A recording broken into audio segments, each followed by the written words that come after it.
حضرت واصف علی واصف رحمۃ اللہ کا بڑا پیارا جملہ ہے کہ پریشانی حالات کی وجہ سے نہیں، خیالات کی وجہ سے ہوتی ہے. ہماری پریشانیاں ہماری غلط فہمیاں ہوتی ہیں. ہم نے غلط پیمانے بنا لیے خوش نصیبی، بد نصیبی، کامیابی اور ناکامی کے. قرآن پاک میں اللہ تعالیٰ ارشاد فرماتا ہے کہ میں جب ہم ایمان لے آئے، جب ہم نے کلمہ پڑھ لیا تو اب اللہ نے کہہ دیا ہے کہ میں آزماؤں گا بھوک سے اور خوف سے. خطرناک بھوک کون سی ہے کہ خواہش بھی اور پوری بھی نہ ہو رہی ہے. خوف کیا ہے کہ جو حاصل شدہ چیزیں ہیں وہ چھن نہ جائے. آج آپ دیکھ لیں کہ آرزویں بڑھتی جا رہی ہیں، کمپیریزن بہت زیادہ ہو گیا. رسول اللہ صلی اللہ علیہ وسلم کی حدیث ہے کہ جب بھی دیکھو اپنے سے نیچے کو دیکھو.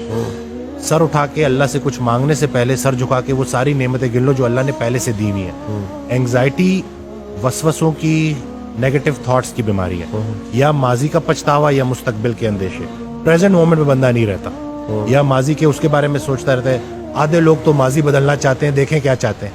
وہ وقت جو ویسے ہی گزر گیا اس کو اپنے دماغ میں پھر سے لا کے، اللہ تو کسی کو اس کی برداشت سے زیادہ نہیں آزماتا، ہم خود کو آزما رہے ہوتے ہیں.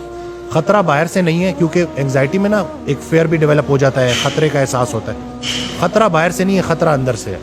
شیطان ہماری رگوں میں خون کی طرح دوڑتا ہے اور وہ دو ہی کام کرتا ہے، یا مغرور کر دیتا ہے یا مایوس کر دیتا ہے. جب آپ کے حالات اچھے ہوں گے تو مغرور کر دیتا ہے، یہ اس کا طریقہ واردات ہے. یا اگر کہیں ذرا سختی آئے گی تو وہ آپ کو مایوس کر دے گا. اور اللہ نے تو سیدھا سیدھا کہہ دیا کہ میری رحمت سے مایوس نہ ہونا، میری رحمت میرے غضب پر حاوی ہے.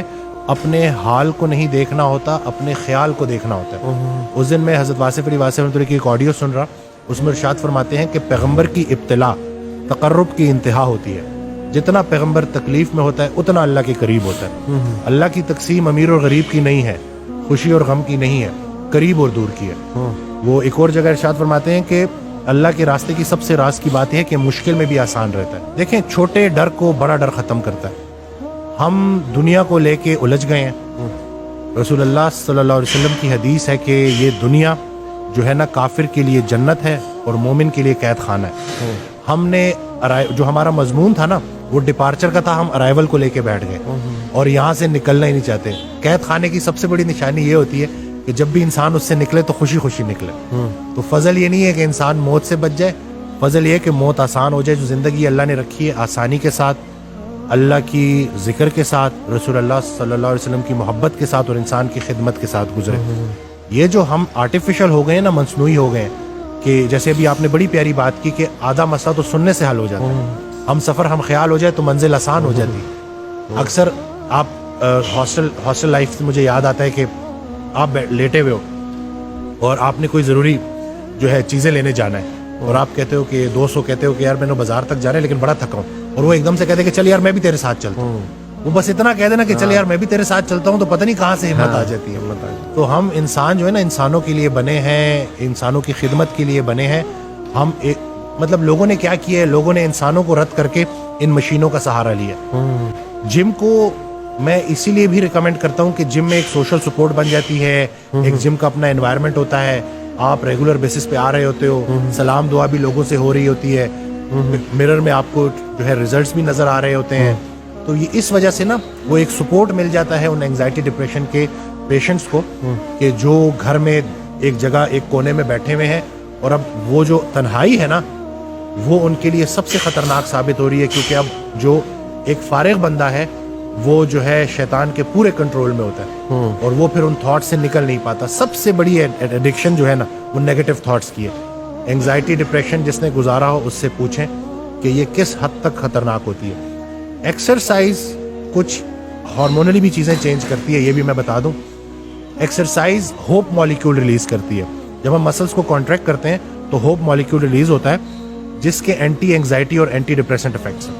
یہ جو لیکٹک ایسڈ ریلیز ہوتا ہے جو ہمارے جب ہم رننگ کر رہے ہوتے ہیں یا ایکسرسائز کر رہے ہوتے ہیں اور ہمارے مسل جل رہے ہوتے ہیں، یہ لیکٹک ایسڈ پروڈیوس ہو رہا ہوتا ہے. یہ لیکٹیٹ برین میں جا کے اینٹی اینگزائٹی افیکٹ دیتا ہے. تو یہ جو ایکسرسائز ہے نا کہ مشقت، یہ تھوڑی دیر کے لیے تو ہمیں ذرا بھاری لگتی ہے لیکن اس کے جو مینٹل ہیلتھ کے اوپر بینیفٹس ہیں نا وہ کوئی بھی جا کے دیکھ سکتا ہے، ریسرچ آرٹیکلس پڑھ سکتا ہے کہ دنیا کتنا اس کے اوپر کام کر رہی ہے. ہمیں تو دین اسلام اللہ نے دیا تھا جو ہماری اسٹرینتھ تھی، ہم انفارچونیٹلی اس کو سمجھ نہیں پائے. قرآن ہم نے ترجمے سے نہیں پڑھا اور ہماری شاید وہ پرائرٹیز ہی چینج ہو گئی ہیں کہ ہم جو اصلی خوشی ہے نا اس کو نہیں محسوس کر پاتے اور ہم نے بے جان چیزوں میں اپنی جان اٹکائی ہوئی ہے. اس لیے بیماریاں اور یہ پریشانیاں آ گئی ہیں. جتنا آپ اللہ کے قریب ہوگے اتنا آپ انسانوں کے قریب ہوگے. بلکہ حضرت واصف علی واصف رحمۃ اللہ کی ایک آڈیو میں نا وہ بڑی انہوں نے پیاری بات کی کہ جب بھی رات کو سونا, اللہ نے تمہیں کسی مقصد سے بھیجا, بے مقصد نہیں بھیجا. تو رات کو سونے سے پہلے خود سے کویشچن کیا کرو کہ کیا میری ذات لوگوں کے لیے بے ضرر ہے؟ اگر ہے تو مبارک ہو, دین کی ابتدا ہو گئی. پھر اگلا کویشچن کرو کہ کیا میری ذات سے لوگوں کو نفع ہو رہا ہے؟ اگر تو جواب ہاں میں ہے تو مبارک ہو, دین مکمل ہو گیا. دین کی ابتدا بے ضرر ہونے سے ہوتی ہے اور انتہا فائدہ بخش ہونے سے ہوتی. تو یہ ہم نے نا اس چیز کو لے کے چلنا ہے. اور یقین جانے میں خود اپنی جرنی بھی شیئر کر چکا ہوں. میں نے 3 ایئرز انگزائٹی کے ساتھ گزارے ہیں اور اس پورے پروسیس میں نا میں نے بڑا کچھ سیکھا. کیونکہ انسان وہ کہتے ہیں نا ڈوبتے کو تنکے کا سہارا, تو چھلانگے مار رہا ہوتا ہے, کچھ نہ کچھ ڈھونڈ رہا ہوتا ہے. تو اسی دوران میں نے بڑی چیزیں سیکھیں. وہ راحت جو تمہیں سلا رہی ہے اس سے وہ تکلیف بہتر ہے جو تمہیں جگا رہی ہے. یہ جو اللہ کی طرف سے جو تکالیف آتی ہیں نا, یہ دعوت نامے ہیں جگانے کے لیے. کیا ہے میرے بندے, جاگ, کہیں زیادہ آرام پسند تو نہیں ہو گیا, کہیں زیادہ کمفرٹ میں تو نہیں چلا گیا, کہیں آس پاس دیکھ رہے. یہ جو پڑوسیوں کے حقوق کے اوپر صحابہ سمجھتے کہ شاید جائیداد میں بھی ان کو حصہ نہ دے دیا جائے, تو یہ پورا اسلام جو ہے نا, یہ پورا کا پورا آپ کے پاس آپ کی پرابلمز کا حل ہے. لیکن ہم اس اسلام کو سمجھے نہیں ہیں. اکثر آج کل یہ سو کالڈ ذرا یہ جو کچھ لوگ ہیں وہ کہتے ہیں کہ کیسے آپ ایک بیماری کو اسلام سے ریلیٹ کر رہے ہیں. کیا اسلام آپ کو کمپیشنیٹ ہونا نہیں سکھاتا؟ کیا اسلام آپ کو ایمپتھی نہیں سکھاتا؟ کیا اسلام آپ کو ایکسرسائز کرنا نہیں سکھاتا؟ کیا اسلام آپ کو روزہ رکھنا نہیں سکھاتا؟ کیا اسلام آپ کو جس نے اپنے آپ کو پہچان لیا اس نے اپنے رب کو پہچان لیا. پہلے اپنی خدمت کرنی ہے پھر دوسروں کی کرنی ہے. تو یعنی کہ خود سے غافل والے جو مطلب قوی مومن بہتر ہے اللہ کی نظروں میں ضعیف مومن سے. یعنی کہ اللہ کو بھی وہ مسلمان پسند ہے جو پہلے اپنی خدمت کرتا ہے, جس نے اپنے آپ کو اس قابل کر دی. تو انہی چیزوں کو اگر ہم سمجھیں گے نا تو ہم کوئی اسلام کو معاذ اللہ کوئی ایسا نہیں سمجھ رہے کہ جیسے ہم بیماری سے نظر ہٹا رہے ہیں. ہم یہ کہہ رہے ہیں کہ اگر ہم اسلام کو پراپر سمجھ جائے تو بنانے والے نے ہی ہمیں اسلام دیا ہے نا, تو اس نے پورا مکمل ایک ترتیب ہمیں بنا کے دی ہے. بس ذرا سا ہم اس کے اوپر عمل کرنا شروع کریں گے تو انشاءاللہ ہماری زندگیوں میں آسانی ہے. واصف علی واصف رحمۃ اللہ سے ایک شخص نے پوچھا کہ مجھے کیسے پتہ چلے گا کہ اللہ مجھ سے کتنا راضی ہے. انہوں نے جواب دیا کہ جتنا تم اللہ سے راضی ہو اتنا اللہ تم سے راضی ہے. خود سے پوچھو کہ کہیں تم نے اللہ سے گلے تو نہیں شروع کر دیے. پہلے تھوڑے انعام ہوئے ہوئے ہیں اللہ کے آپ کے اوپر. ہمارا سب سے بڑا مسئلہ یہ ہے کہ ہم کمپیریزن کر رہے ہیں. Comparison is a colour of joy. ہم جب تک کمپیریزن نہیں چھوڑیں گے ہم نے موجود لمحے پہ راضی رہنا. بلکہ نفس مطمئنہ کے متعلق ان سے کویشچن ہوا نا کہ یہ کیسے اچیو کی جا سکتی ہے, یہ ہے کیا. تو انہوں نے ایگزامپل دی کہ مثال کے طور پہ اللہ تعالیٰ آپ کو 2 دن کے لیے آپ کی زندگی کا کنٹرول دے اور 2 دن بعد وہ کنٹرول واپس لے اور آپ سے پوچھے کہ کیا کیا بدلا, اور آپ بولو کہ یا اللہ آپ سے بہتر میری زندگی کون چلا سکتا ہے, جوں کی تو واپس لوٹا دی. تو یہ نفس مطمئنہ ہے. اور یہ اگر ہم سمجھ جائیں نا کہ اللہ تعالیٰ ہمیں جس مشکل سے گزار رہا ہے, نہیں آتی کوئی پریشانی اس وقت تک جب تک وہ بڑی پریشانی کو ٹالنے نہ آئی ہو. ایمان وسوسے کی نفی کرتا ہے. جتنا اے ایمان والوں مزید ایمان لے کے آؤ. یہ کیوں ہے؟ کیونکہ جب تک یہ لائف ہے نا ٹرائلز آتے رہیں گے, مشکلات آتی رہیں گی, آسانی آتی رہے گی. جس نے اندھیرا نہیں دیکھا وہ روشنی کو کیسے دیکھ پائے گا. یہ دونوں, خیر کا خالق بھی اللہ ہے, شر کا خالق بھی اللہ ہے.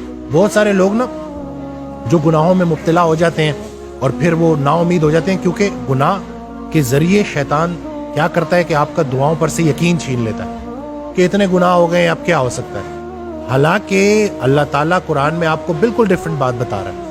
وہ تو یہ تک کہہ رہا ہے کہ میں چاہوں تو تمہاری برائیوں کو نیکیوں میں کنورٹ کر دوں. تو تمہیں کس چیز نے جو ہے پریشان کیا ہوا ہے؟ خیال درست ہو جائے نا, منظر خیال بدل جائے تو منظر بدل جاتا ہے. لیکن لوگوں کا بیٹھنا, لوگوں میں اپنی سنگت کو دیکھنا کہ آپ کن لوگوں میں بیٹھ رہے ہو. کوئی ایک انسان اللہ کے حوالے سے منتخب کر لو اور اس کی بات ماننا شروع کر دو. میں تو یہی سمجھا. بلکہ وہ اکثر کہا کرتے تھے کہ جو صرف اللہ کو مانتا ہے نا اور انسانوں کو نہیں مانتا وہ شیطان بھی تھا. جب اللہ نے کہا کہ سجدہ کر, نے کہا میں نہیں کرتا, میں صرف آپ کو مانتا ہوں. ٹھیک ہے, تو راندہ درگاہ ہو گیا. تو یہ چیز سمجھنی ہے کہ آپ کی لائف میں دین کے اعتبار سے کوئی استاد ہے کہ نہیں ہے, جو آپ کا کام ہے اس سے ریلیٹڈ کوئی استاد ہے کہ نہیں ہے. یہ جو بے استاد لوگ ہیں نا